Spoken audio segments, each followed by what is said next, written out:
할렐루야. 한 주간 평안했습니까? 근래 와서 우리 대한민국 사람들이 얼마 전까지만 해도 부자가 되세요 이런 인사를 많이 했는데, 요즘은 저에게도 많은 분들이 이제 문자를 새벽부터 카톡을 보냈는데, 아침 일어나서 보면은 건강하세요, 행복하세요, 어제보다 오늘은 더 행복하기 바랍니다. 저는 행복에 대한 얘기를 많이 하시는 것 같더라고요. 그러면 생각해 보면 행복하라는데 기분 나빠할 일도 없고, 행복하라. 그래서 오늘 본문을 한번 생각해 봤어요. 본문의 신명기 33장은 죽음을 목전에 둔 모세가 이스라엘 지파별로 축복하는 내용이 나와 있습니다. 마치 창세기 49장에 야곱이 죽음 직전에 이스라엘의 12아들, 12지파를 예언적으로 축복하는 내용의 형식을 닮아서 기록이 되어 있습니다. 특별히 이 29절 마지막 절에 보면 지파를 초월해서 온 이스라엘을 축복하는 내용이 나와 있습니다. 한번 화면을 통해서 보실까요? 이스라엘이여 너는 행복한 사람이로다. 여호와의 구원을 너같이 얻은 백성이 누구냐? 그는 너를 돕는 방패시요 네 영광의 칼이시로다. 네 대적이 네게 복종하리니 네가 그들의 높은 곳을 밟으리로다. 높은 곳을 밟는다. 정상을 차지한다. 그런 얘기지요. 이스라엘이여 너는 행복자로다. 히브리어로 이스라엘 에쉐르라고 하는 단어는 남성 복수형 감탄사로 얼마나 행복한지, 얼마나 복된지 그런 의미를 갖고 있습니다. 오 이스라엘이여, 네가 얼마나 행복한지, 네가 얼마나 복된지, 이런 축복을 모세가 선언했다는 것이죠. 저는 이 짧은 한 기절이 이스라엘의 최고의 지도자인 불세출의 영웅이라고 하는 모세가 이스라엘 백성들에게 모든 축복을 했던 중에 핵심적인 요약된 축복이라고 봅니다. 그의 마지막 유언격인 이 축복, 34장에 그의 죽음이 나와 있습니다. Summary blessing, 요약된 축복이 뭐냐? 이스라엘이여 너는 행복한 사람이로다. 26절도 마찬가지예요. 26절 한번 보실까요? 여수론이여 하나님 같은 이가 없도다. 그가 너를 도우시려고 하늘을 타고 공창에서 위엄을 나타내시는 도다. 여수론이라고 하는 것은 하나님이 이스라엘 백성을 부를 때 사용하신 애칭입니다. 나의 의로운 백성들이요. 그런 의미를 갖고 이런 애칭가가 곳곳에 나와 있습니다. 예수론 엘 아인, 히브리어로 아인이라고 하는 것이 대명사로도 쓰이고 전치사로도 쓰이는데 존재하지 않는, 찾아도 없는 그런 뜻을 갖고 있습니다. 그러니까 여수론 엘 아인이라고 하는 뜻은 나의 사랑하는 여수르나 하나님 같은 분은 이 세상에 찾아도 그런 분은 없다. 그런 하나님 같은 분은 이 세상에 존재하지 않는다. 그런 하나님의 구원을 받았으니 너희가 얼마나 행복하냐, 이런 의미를 담고 있습니다. 모세는 이 세상에 수많은 나라와 민족, 수많은 사람이 있었지만 이스라엘 민족만큼 복받은 민족은 없다고 생각하고 그 축복을 선언했습니다. 여러분, 성경이라고 하는 것은, 구약은 육적인 이스라엘의 선택의 이야기고, 신약은 지금은 영적인 이스라엘로 예수님으로부터 부름을 받은 성도들을 의미한다고 하겠습니다. 그렇다고 하면 이 땅에 약 80억 인구가 살아가고 있습니다. 유엔 회원국이 193개 나라, 바티칸과 팔레스타인이 업저보, 그리고 미승인 국가 9개까지 합쳐서 온 세계 나라가 204개의 나라입니다. 그 204개의 나라 중에 사우스 코리아, 대한민국만큼 복받은 나라는 없습니다. 그 중에서 예수 믿는 사람만큼 복받은 사람은 없습니다. 이것이 아멘이 안 되는 사람은 자기 신앙을 다시 돌아보기 바랍니다. 다른 나라로 이민을 가보든지 제가 어제 설교를 다 마치고 무슨 뉴스가 거리가 있나 싶었어요. 뉴스를 TV를 틀었더니 중국 항저우에서 열리는 아시안 게임 개막식이 나오더라고요. 그래서 그걸 한참 봤어요. 정말 이야, 우리나라 선수들이 입장하는데 격세지감이라 할까? 총리가 막 일어나 손을 흔들고 하는데 정말 여러분, 과거에 우리나라 선수들이 해외에 가서 축구 국가의 대표팀으로 가는 사람이 축구화가 없어가지고 빌려가지고 갔다라는 거예요. 축구화가 없어가지고 빌려서 해외 선수로 대표로 나갔다. 그 가난하고 열악했던 우리나라가 운동을 한들 뭐 존재감이 있었겠습니까? 그러니 양정명과 뭔가 그 사람이 내가 기억하기로는 뭐 역도해가지고 은메달인가 동메달인가 땄는 걸 교과서까지 나올 정도가 됐어. 근데 지금 이번에 상해 항저우 중국에서 올림픽 아시안 게임 45개 나라가 참전해서 12,000명의 선수단과 임원들이 모였다는 거예요. 12,000명 모인데 대한민국에서 선수단과 임원을 얼마나 파견했냐? 약 1,200명을 파송했어요. 10분의 1이 다 한국 사람. 일본도 800명을 보냈더라. 중국은 저 나라니까 많이 왔겠지. 중국 개최지 제외는 최고로 1,000명 이상 간 것은 대한민국밖에 없어요. 이 대한민국의 공력이라고 하는 것이 상상을 초월할 정도가 돼버린 것이에요. 상상을 초월할 정도가 됐어요. 일본이 글쎄 800명 보는데 우리가 1,200명을 보냈다니까. 놀라지도 않네. 이게 우리 일상이라니까. 일상이 돼서 그런 거 안 놀래버린 거예요. 일상이 돼버린 거예요. 백양로 성도들이여, 여러분이 행복한 사람입니다. 백양로 성도들이여, 여러분보다 복받은 사람은 없습니다. 우리가 이런 하나님을 향한 믿음이 확 들어와야 되는 것은, 이 땅에 내만큼 복받은 사람이 있나? 찾아봐도 없다라는 거예요. 찾아봐도 없다라는 거예요. 영어에서는 영어가 아니고 이력서라고 하는 것을 어떻게 표현하는지 한번 준비한 걸 보실래요? 우리가 일반적으로 회사나 뭐 하든 이력서를 내잖아요.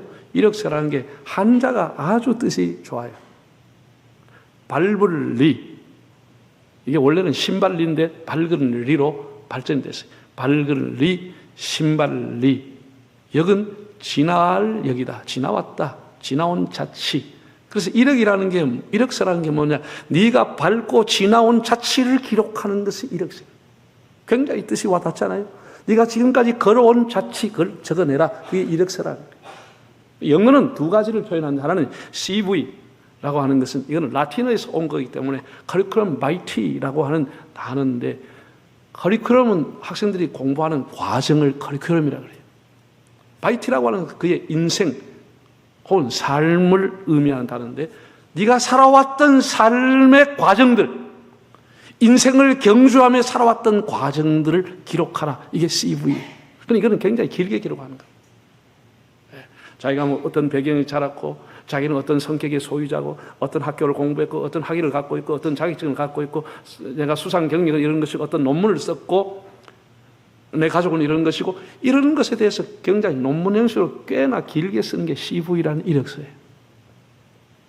반면에 이게 다른 표현은 프랑스에서 왔기 때문에 프랑스어를 그대로 우리가 차용해 사용합니다. 레주메라고 하는 프랑스 단어에서 요약, 개요라고 하는 뜻인데, 이것도 이력이에요. 레주메. 이것은 어떤 직무에 대해서 거기에 포커스를 맞춰가지고 내가 이 직무에 대해서 어떤 것을 전공했고 언제 자격을 취득해서 이런 경력을 쌓았다. 그것만 기록하면 되는 아주 간단한 이력이에요. 그러니 이력서가 크게 영어로 보면 두 가지가 있다. 이렇게 봅니다. 자, 여러분이 지금까지 인생을 사시며 걸어왔습니다. 인생 경주를 해왔습니다. 여러분이 살아온 자치 이력이 뭡니까? 불행한 자치입니까? 행복한 자치입니까?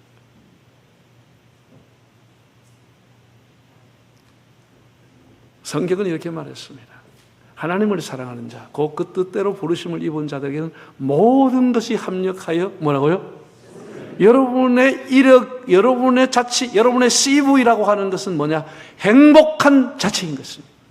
하나님이 모든 것을 합력해서 여기까지 끌고 왔으니까, 인도에 오셨으니까 우리의 지나간 자치는 하나님의 은혜의 자치입니다. 행복이라고 하는 게 뭐겠습니까? 꼭 무엇이 있어야 행복한 것은 아닌 것이. 이건 우리가 다 생각을 잘못하고 다 쏟고 있는 것이. 영국의 수학자요 철학자였던 버트란드 러셀이라고 하는 사람은 노벨 문학상을 받을 만큼 탁월한 학자였고 소설가였습니다. 그는 행복의 정복이라고 하는 책에서 타인과의 경쟁, 피로감, 권태감, 피해망상으로 인생이라고 하는 것은 어두운 것이며 불행하기 쉽다라고 했습니다. 그러면서도 그러나 현실을 직시하고 노력을 한다면 행복도 획득할 수 있다라고 했습니다. 그의 명언 중에 하나는 즐겁게 보낸 시간은 낭비하는 시간이 아니다. 즐겁게 일하면서 행복도 획득할 수 있다. 이런 논리를 폈습니다. 네. 뭐 전적으로 틀리다고 저는 말하지는 않겠습니다. 물론 사람의 어떤 땀의 수고, 노력의 대가에 따라 어느 정도 행복이 찾아오는 것은 사실이에요.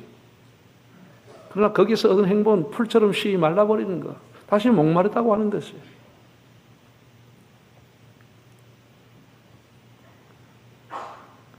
모세가 지금 우리에게 가르치는 행복론이라고 하는 것은, 그리고 성경 전체가 우리에게 가르치는 행복론은 러셀과는 전혀 다른 것입니다. 행복이라는 인간의 노력과 산물로서 얻어지는 것이 아니고 자격이 없는 자에게 주어지시는 하나님의 선물이라고 하는 것입니다. 하나님의 은혜라고 하는 것입니다. 전능하신 하나님이 주실 때는 외부에 내가 가지고 있는 상황과는 아무 상관이 없습니다. 비록 가난해도 못 배워도 인생이 고달파 힘들어도 하나님이 주시는 그 행복이라고 하는 것은 환경과 상관없고 아무도 빼앗아갈 수가 없는 것이. 네. 여러분 본문을 좀 더 여러분이 한번 깊게 생각해 보세요. 지금 모세가 이스라엘아 너는 행복자로다라고 할 때의 상황이 어떠했습니까? 감람나무 그늘에서 가지가 찢어질 정도로 달리는 종려나무 아래에서, 포도나무 아래에서 안온한 집을 짓고 정착하면서 비파와 수금으로 하나님을 노래할 때 행복자라고 했습니까? 사막 한가운데 여전히 광야에 찬바람이 불고 있고 미래가 불투명한 그 출애굽 노정 속에서 손에 아무것도 쥐는 것이 없는 듯이 여전히 따가운 햇볕이 내리쬐고 그늘 하나 없고 먹을 것이라는 만나 메추라기밖에 없던 그런 시대, 정말 드라이 메마른 그런 환경 속에서도 더구나 모세가 가나안 입국을 불어당하고 아버지처럼 할아버지처럼 믿고 왔던 모세마저 이제는 가나안 땅에 자기들과 함께하지 못하는 이 불투명한 미래, 거기에 가서 7 가나안 원주민과 목숨을 걸고 싸움을 해야 되는 그런 전투를 앞에 두고 있는 그들에게, 고생과 방황이 기다리고 있는 그들에게 모세는 너희는 행복한 사람이다 라고 했다는 사실입니다. 우리가 생각하는 그런 어떤 풍요로운 환경 속에서 행복한 자라고 말하지 않았습니다. 아무것도 없는 상황, 미래가 불투명하고 이스라엘의 역사가 광야에서 종결될지 모를 만큼 위험한 시기임에도 불구하고 모세는 그들을 보면서 너만큼 하나님의 복을 받은 사람이 있느냐? 너들은 정말 행복한 사람이다 라고 했다는 이 내용은 외부의 상관과는 상관이 없이 하나님이 주시는 행복임을 깨닫게 됩니다. 행복은 하나님이 주시는 거예요. 하나님 주신 은혜가 당연한 것이 아니고 우리가 누리는 게 당연한 것이 은혜라고 노래했던 송경민 씨가 노래한 행복이라고 하는 노래가 있어요. 화려하진 않아도 정결하게 사는 삶. 읽어볼까요? 가진 것이 적어도 감사하며 사는 삶. 내게 주신 작은 힘 나눠주며 사는 삶. 이것이 나의 삶의 행복이라고. 눈물 날 일 많지만 기도할 수 있는 것. 억울한 일 많으나 주를 위해 참는 것, 비록 짧은 작은 삶, 주 뜻대로 사는 것, 이것이 나의 삶의 행복이라고. 이것이 행복이라고. 세상은 알 수 없는 하나님 선물. 이것이 행복이라고. 하나님의 자녀로 살아가는 것, 이것이 행복이라고. 할렐루야. 이것이 행복이라니까.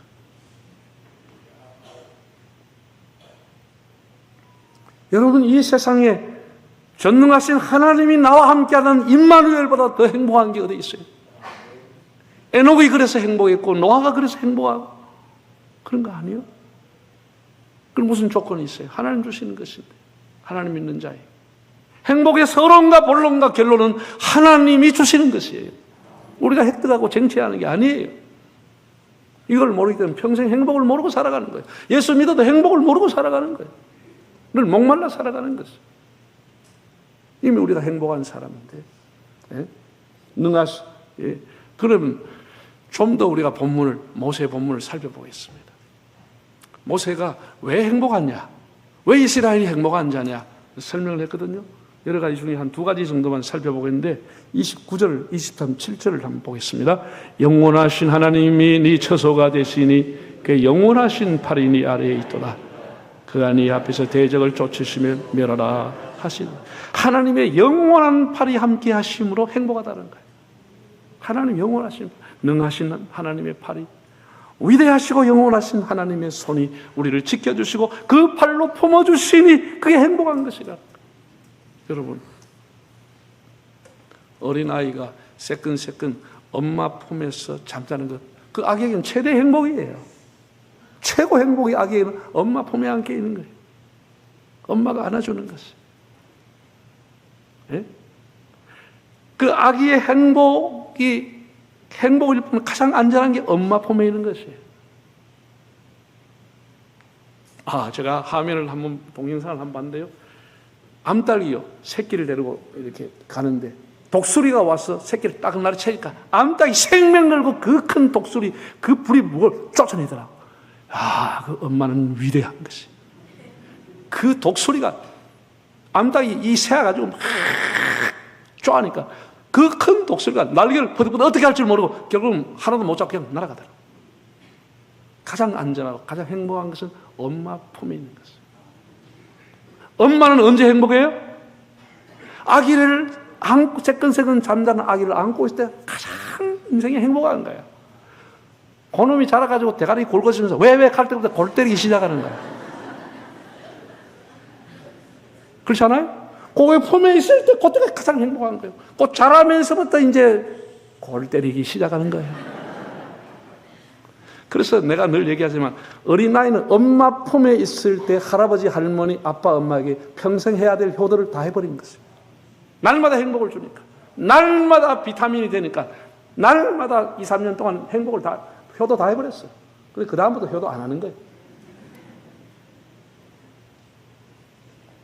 엄마 품에 있을 때가 제일 행복하고, 엄마가 아기를 안고 있을 때가 제일 행복한 거예요.